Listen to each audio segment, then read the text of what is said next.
Le livre de Job, chapitre 12.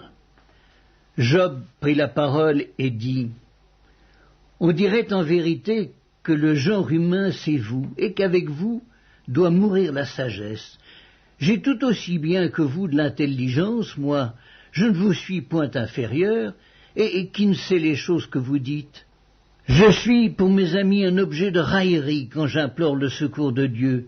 Le juste, l'innocent, un objet de raillerie. Au malheur le mépris, c'est la devise des heureux. À celui dont le pied chancelle est réservé le mépris. Il y a paix sous la tente des pillards, sécurité pour ceux qui offensent Dieu, pour quiconque se fait un Dieu de sa force. Interroge les bêtes, elles t'instruiront. Les oiseaux du ciel, ils te l'apprendront. Parle à la terre, elle t'instruira, et les poissons de la mer te le raconteront. Qui ne reconnaît chez eux la preuve que la main de l'Éternel a fait toutes choses?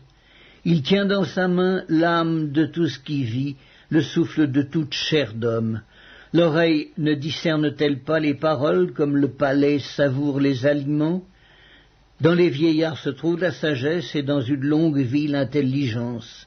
En Dieu réside la sagesse et la puissance. Le conseil et l'intelligence lui appartiennent. Ce qu'il renverse ne sera point rebâti.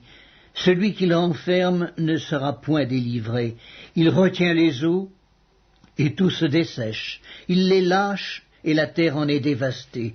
Il possède la force et la prudence. Il maîtrise celui qui s'égare ou fait égarer les autres. Il emmène captifs les conseillers, il trouble la raison des juges, il délie la ceinture des rois, il met une corde autour de leurs reins. Il emmène captifs les sacrificateurs, il fait tomber des puissants. Il ôte la parole à ceux qui ont de l'assurance. Il prive de jugement les vieillards, il verse le mépris sur les grands, il relâche la ceinture des forts. Il met à découvert ce qui est caché dans les ténèbres, il produit à la lumière l'ombre de la mort. Il donne de l'accroissement aux nations, et il les anéantit. Il les étend au loin, et il les ramène dans leurs limites. Il enlève l'intelligence aux chefs des peuples, il les fait errer dans des déserts sans chemin. Il tâtonne dans les ténèbres et ne voit pas clair. Il les fait errer comme des gens ivres.